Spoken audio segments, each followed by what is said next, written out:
You are the only thing that stands between what remains of humanity and the darkness, Guardian. Welcome to Summed Up, the series where I take a game or piece of game media, summarize it, and then give it back to you. In this one, I go over Destiny. In an expedition to Mars, astronauts find something terraforming the planet. They call it the Traveler, and with its discovery, humanity became an interplanetary species. Human lifespan tripled, and they sought to go beyond the solar system. But centuries after humanity's golden age began, the darkness, the Traveler's greatest enemy, arrived, and that was the end of everything. At the Cosmodrome, in what is now left of Russia, a little robot searches for something, unaware that it's being watched. The Ghost finds what it's looking for, its Guardian. It explains that the Guardian has been dead for a long time and they're in fallen territory. They must get to the city, fast. The pair manage to find a ship. The Ghost gets it in working condition and they make a hasty retreat as more fallen troops come. As they leave, someone stands, watching them.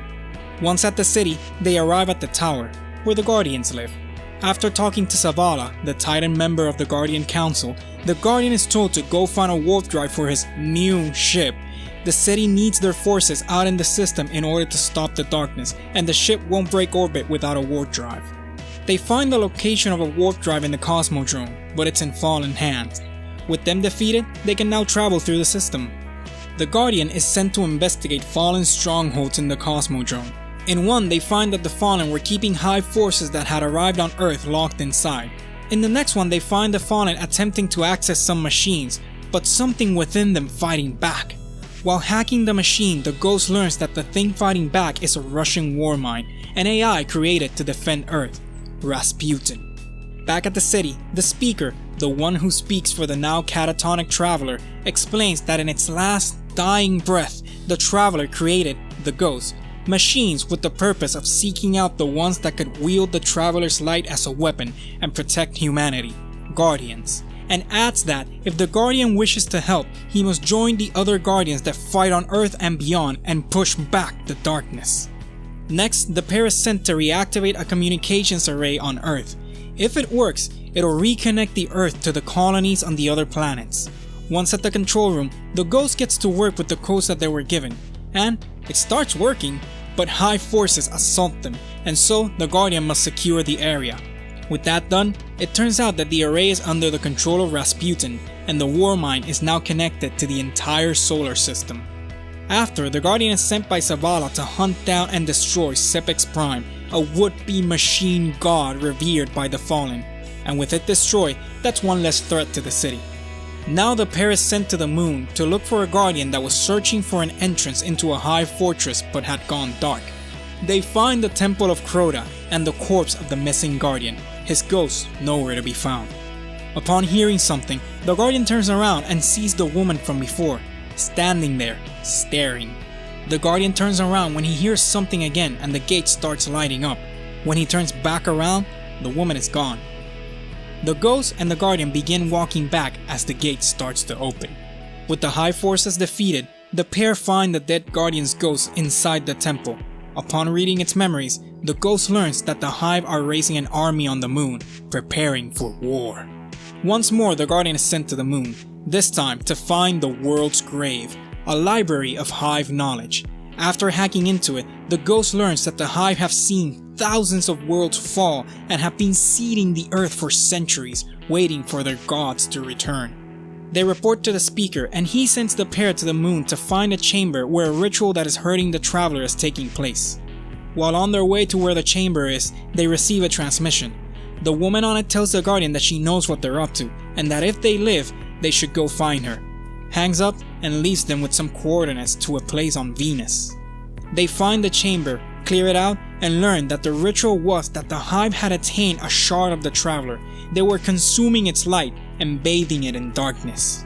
Now the pair heads to Venus to search for the stranger that's been watching them and find out what she wants. In an outpost, the Ghost learns that there's Vex on Venus, supremely intelligent war machines with teleporting capabilities. When they arrive to the place the coordinates marked, they find a column of energy, and while analyzing it, they're attacked by Vex forces. Once all the Vex are defeated, the stranger conveniently shows up. It would have been nice to have a little help.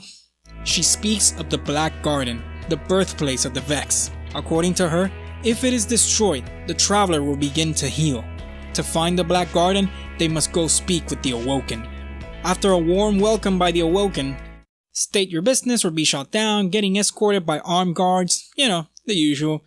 They are granted an audience with the Queen of the Awoken, Mara Sov. After some deliberation, they offer to make a key to the Black Garden, but in order to do so, they need the head of a Vex Gate Lord.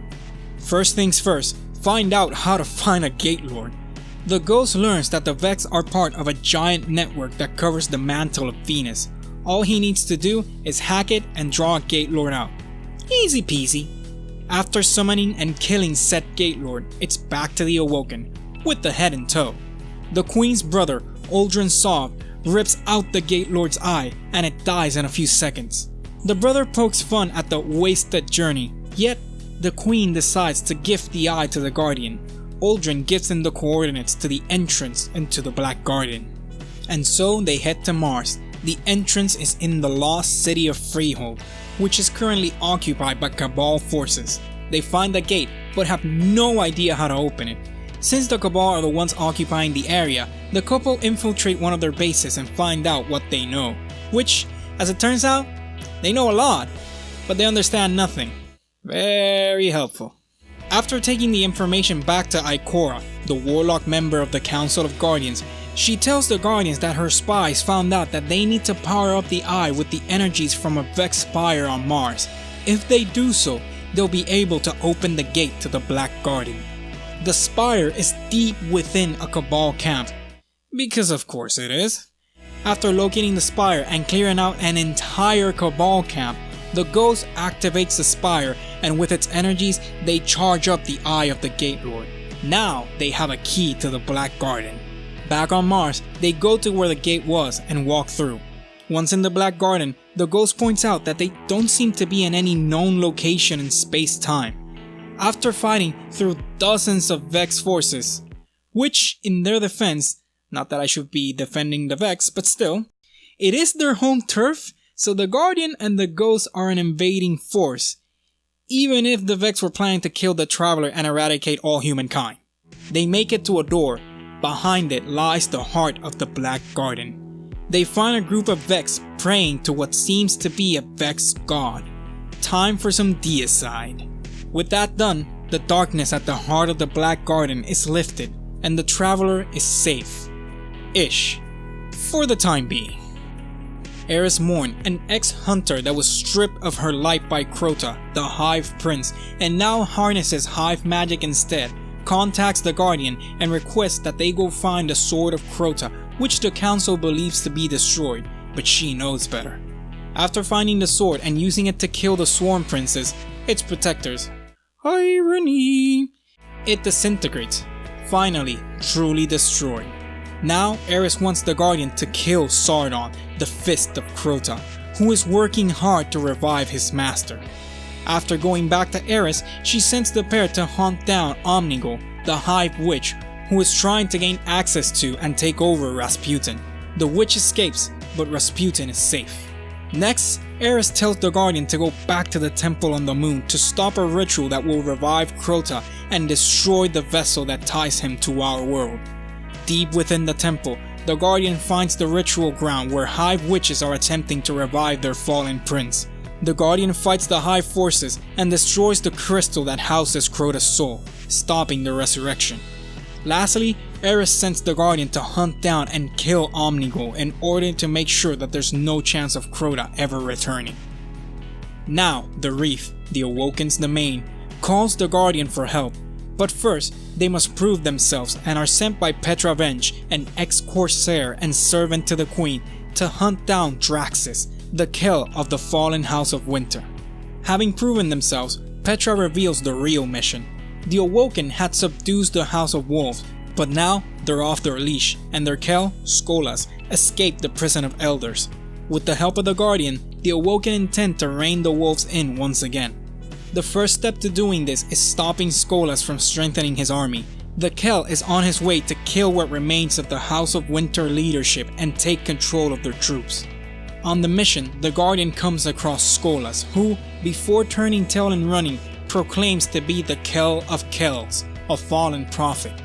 As a continuation of their work, the Guardian takes down the Silent Fang, the Wolves' elite assassins, who are after the leaders of the House of Devils. Then goes on to stop Skolas from bringing the House of Kings, pretentious little bunch, under his banner. With his forces weakened, it's time to bring down Skolas, who has returned to Venus and is attacking Vex strongholds. The Kell is nowhere to be found, but the team does learn that Skolas was trying to tap into the Vex Nexus in order to steal their knowledge and technology. Vex and Fallen combined would become an unstoppable force. After finding the true whereabouts of Skolas, the Guardian goes back to Venus to hunt him down, under the assumption that Skolas had stolen weaponry from the Vex. Once they reach Skolas' sketch, however, they learn that it was never about weapons. The Kell was pulling the entire House of Wolves through time and space using Vex tech. Once defeated, Skolas is captured, alive, per the Queen's orders. Time passed and a new threat arose. The death of Crota had set events into motion, and now his father, Oryx, the Taken King, had come to avenge the death of his son. First, he crossed paths with the Awoken, out in the reef, and they don't take kindly to intruders. A skirmish broke out, with both sides taking losses and no victory in sight. Mara Sov set off their most powerful weapon. The attack ripped through Oryx's forces and slammed into the ship, which remained unscathed. The king replied in kind with his most powerful weapon. The blast took out all the forces of the Awakened. There were no survivors. The Guardian is sent to Phobos, one of Mars's moons, to investigate a Cabal base that is giving off a transmission across all channels. Once at the base, the Guardian and Ghost find it under attack and the Cabal fleeing. In the base, they follow a white ball of energy, similar to the ones that Mara Sov had used to attack Oryx's ship. While going through, they see Cabal being ripped out of reality. Eris is called in to help because of her connection to the Hive, and deep within the base, they come across a phantasm version of Oryx.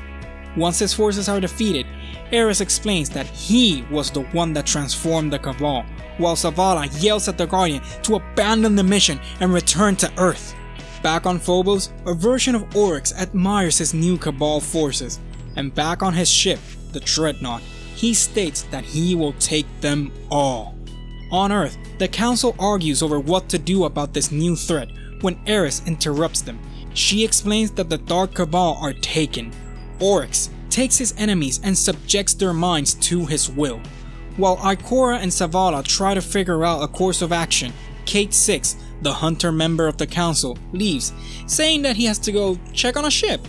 The Hunter then contacts the Guardian and tells him to go to the Cosmodrome to find a stealth drive that he hid so that they can use it to infiltrate the Dreadnought.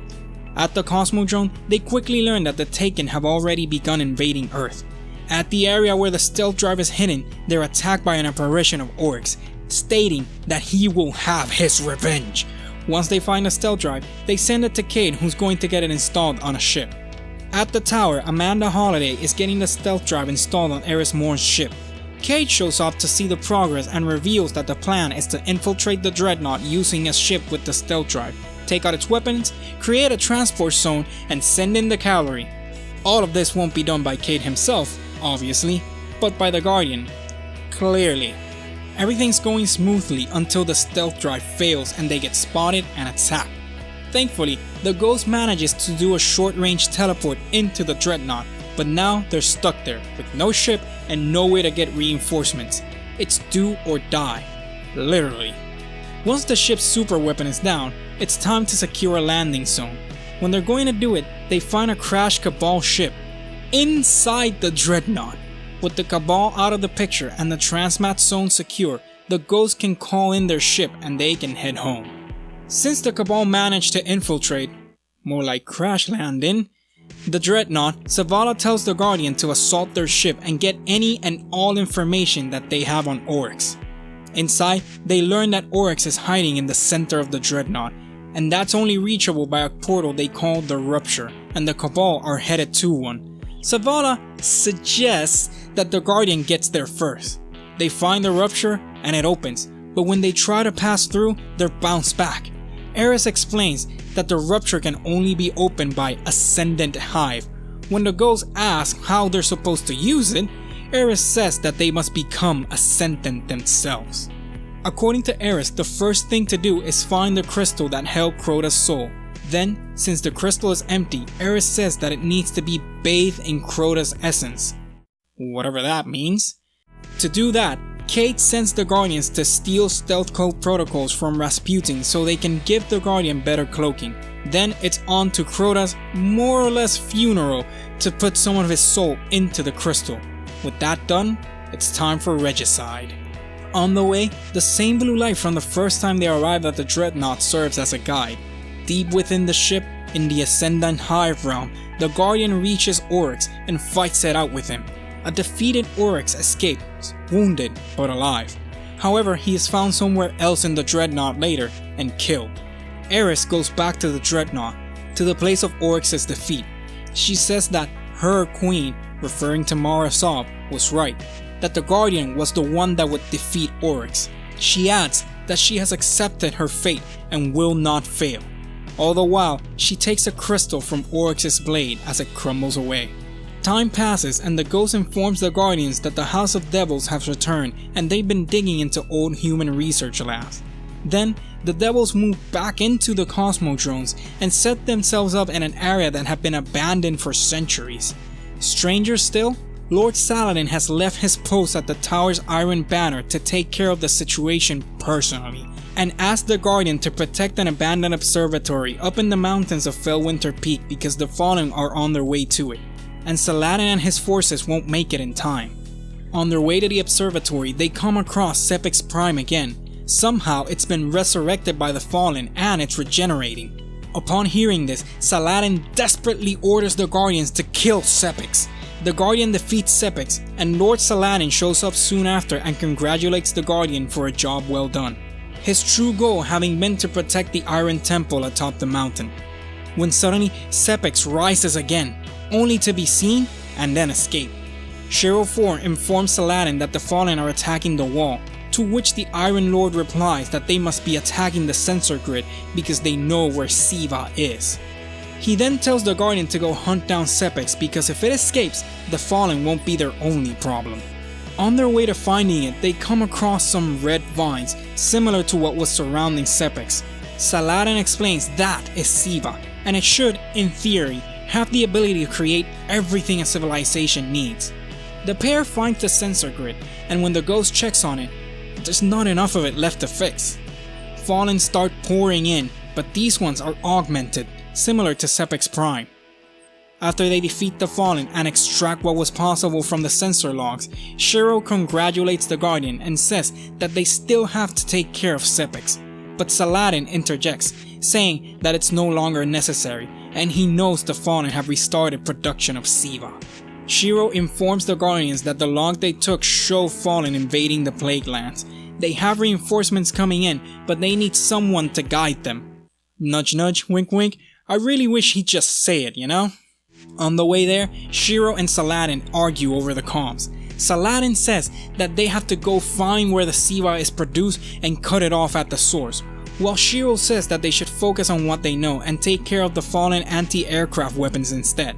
After checking the corpse of a Fallen and noticing that it had been cybernetically modified, Shiro explains that there's a Fallen sect called Splicers that specialize in modding armor, weapons, and the body of the Fallen. Saladin then adds that the Splicers must be using Siva to modify themselves. Per his request, the Guardian returns to the Iron Temple, where Lord Saladin tells him the story of the Iron Lords. The ones who were first chosen by the Ghost were not known as Guardians, but Iron Lords. In their search to find a way to end humankind's struggle, they found Siva.